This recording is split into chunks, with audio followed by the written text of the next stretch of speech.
Baik, saya awali. Assalamualaikum warahmatullahi wabarakatuh. Di sini kami dari kelompok 3 akan mempresentasikan hasil diskusi kami tentang kebijakan fiskal. Sebelum itu, saya akan memperkenalkan anggota dari kelompok 3. Yang pertama, yaitu Endang Fitriani. Yang kedua, saya sendiri, Fauzia Amalia Putri. Dan yang ketiga, yaitu Lutfiana Hidayatul Rohmah.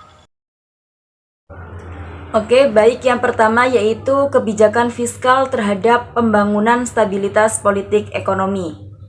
Kebijakan fiskal merupakan salah satu kebijakan untuk mengendalikan keseimbangan makroekonomi. Nah, dampak kebijakan fiskal ini terhadap perekonomian melalui pendekatan permintaan agregat yang diterangkan melalui pendekatan Keynes. Kebijakan fiskal memegang peranan yang sangat penting dalam menunjang kestabilan ekonomi suatu negara. Secara konvensional, kebijakan fiskal dimaksudkan sebagai alat rekayasa pemerintah dalam perekonomian yang menganut mekanisme pasar bebas yang nantinya diharapkan dapat mempengaruhi jalannya aktivitas perekonomian suatu negara. Nah, kebijakan fiskal ini juga merupakan kebijakan strategi yang mampu mendorong produktivitas dalam negeri. Di antara kebijakan fiskal yang dilakukan adalah melalui injeksi dalam perekonomian, yaitu di sini berupa belanja pemerintah dan juga pembangunan infrastruktur. Satu, yaitu tanggung jawab pemerintah dalam mewujudkan kesejahteraan.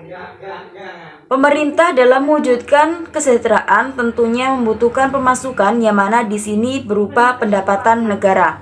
Menurut sistem ekonomi konvensional, pendapatan suatu negara berasal dari yang pertama, pungutan pajak, yang kedua yaitu penerimaan negara bukan pajak, dan yang ketiga yaitu hibah atau bantuan dan pinjaman luar negeri.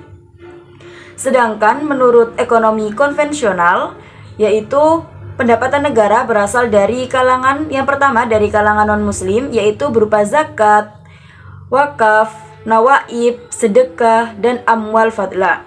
Kemudian yang kedua dari kalangan non-muslim seperti jizyah, khoroj, dan ushur. Dan yang terakhir yaitu penerimaan dari sumber lain seperti ghanimah, fa'i, uang tembusan, hadiah dari pimpinan negara lain, dan pinjaman pemerintah baik dari kalangan muslim maupun non-muslim. Yang kedua yaitu di sini ada peran kebijakan fiskal dalam sebuah negara. Kebijakan fiskal adalah komponen yang penting bagi kebijakan publik. Sedangkan di sini kebijakan publik adalah suatu alat untuk mencapai kesejahteraan hidup manusia. Peran kebijakan fiskal dalam ekonomi ditentukan oleh keterlibatan pemerintah dalam aktivitas ekonomi yang khususnya kembali ditentukan oleh tujuan sosioekonomi, komitmen ideologi, dan juga hakikat sistem ekonomi. Sedangkan stabilitas ekonomi adalah bagaimana cara suatu negara bisa menciptakan kestabilan di dalam negara tersebut. Nah, apabila dalam suatu negara minim modal, maka akan mengakibatkan inflasi yang tinggi. Hal ini yang nantinya akan membahayakan stabilitas ekonomi dalam suatu negara dan akan menghambat upaya pencapaian dan kesejahteraan masyarakat. Implikasi kebijakan fiskal dan moneter terhadap investasi. Kebijakan fiskal maupun kebijakan moneter merupakan bagian integral dari kebijakan makroekonomi yang mempunyai target yang harus bisa dicapai dengan baik dari jangka pendek maupun jangka panjang. Pengelolaan kebijakan fiskal maupun moneter melalui koordinasi yang baik, sehingga menciptakan sinyal positif bagi pasar dan tetap menjaga stabilitas makroekonomi. Kedua kebijakan ini bertujuan untuk mempertahankan stabilitas ekonomi serta meningkatkan pertumbuhan ekonomi sehingga kesejahteraan masyarakat terwujud. Dalam pelaksanaannya sendiri, kebijakan fiskal dilakukan karena adanya keinginan dari pemerintah untuk mengubah pendapatan pemerintah yang awalnya bersumber dari pajak dengan tujuan untuk mengubah kemampuan pemerintah dalam mendanai programnya dengan meningkatkan pertumbuhan ekonomi maupun kesejahteraan masyarakat. Sedangkan dalam kebijakan moneter menggunakan cara yaitu dengan mengubah jumlah uang yang beredar dengan tujuan untuk meningkatkan pendapatan masyarakat melalui peningkatan investasi maupun produksi sehingga tingkatan ekonomi dapat tercapai. Dampak kebijakan fiskal dan moneter terhadap investasi. Dalam kebijakan moneter memiliki sifat ketat, akomodatif, maupun netral. Pada saat pertumbuhan terlalu cepat dan inflasi bergerak lebih cepat, maka bank sentral melakukan langkah untuk menstabilkan ekonomi dengan cara menaikkan suku bunga dalam jangka pendek. Sedangkan jika ekonomi mengalami kelambatan, maka bank sentral menggunakan kebijakan akomodatif dengan cara menurunkan suku bunga dalam jangka pendek dengan tujuan untuk merangsang pertumbuhan dan membuat ekonomi kembali stabil. Dampak kebijakan moneter itu sendiri terhadap investasi dapat terjadi secara langsung maupun tidak langsung. Dampak langsung dari kebijakan moneter adalah melalui tingkat dan arah suku bunga. Sedangkan dampak tidak langsungnya adalah ekspektasi tentang arah kemana inflasi itu sendiri. Selanjutnya yaitu desentralisasi fiskal. Desentralisasi fiskal memiliki arti sebuah instrumen yang digunakan oleh pemerintah dalam mengelola pembangunan untuk mendorong perekonomian pada daerah atau pusat. Kebebasan pemerintah daerah dalam mengelola dana transfer yang diberikan oleh pemerintah sentra diharapkan dapat memberikan kemudahan dalam pengelolaan keuangan sehingga pelaksanaan pembangunan di wilayah akan tercapai dengan baik dan akan berimbas pada kesejahteraan masyarakat. Desentralisasi fiskal adalah salah satu bentuk dan komponen utama dalam desentralisasi.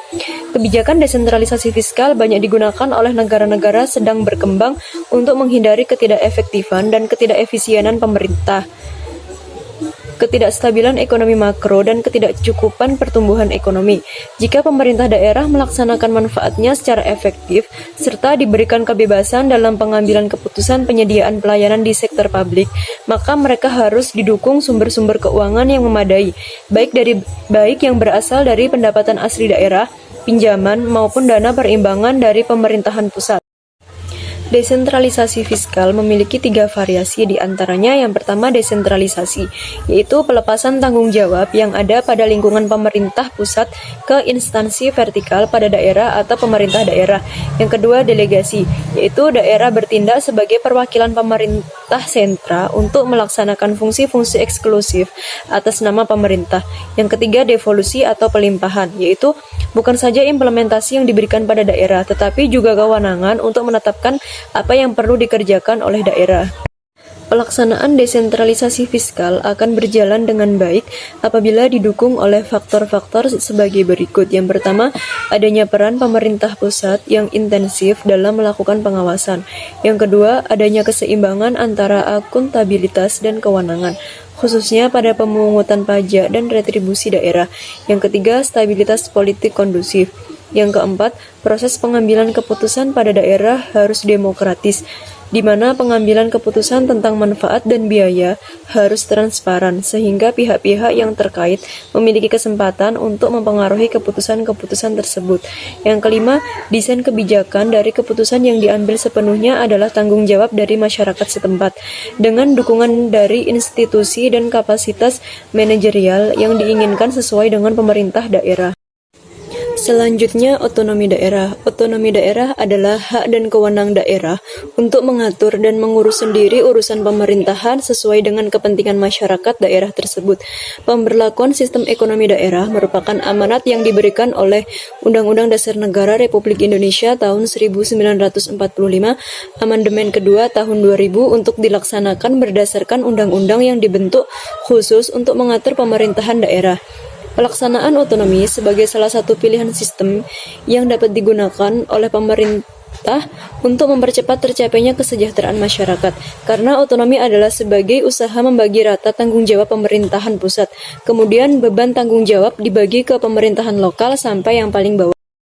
Adapun perspektif yang mendasari segi positif otonomi daerah dan segi negatif otonomi daerah. Yang pertama yaitu segi positif otonomi daerah. Yang pertama demokratisasi, yang kedua membantu meningkatkan kualitas dan efisiensi pemerintahan, yang ketiga mendorong stabilitas dan kesatuan nasional, dan yang keempat memajukan pembangunan daerah. Adapun segi negatif dari otonomi daerah yaitu menciptakan fragmentasi dan keterpecah belahan yang tidak diharapkan.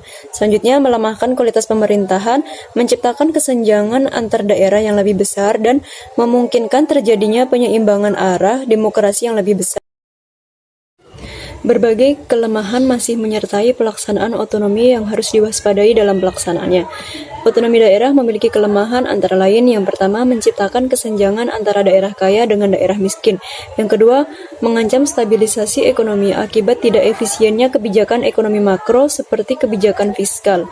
Yang ketiga, mengurangi efisiensi akibat kurang representatifnya lembaga perwakilan rakyat dengan indikator masih lemahnya public hearing. Yang terakhir, perluasan jaringan korupsi dari pusat menuju daerah. Cukup sekian video presentasi dari kelompok 3. Apabila ada kata yang salah, kami mohon maaf yang sebesar-besarnya. Dan saya akhiri, wassalamualaikum warahmatullahi wabarakatuh.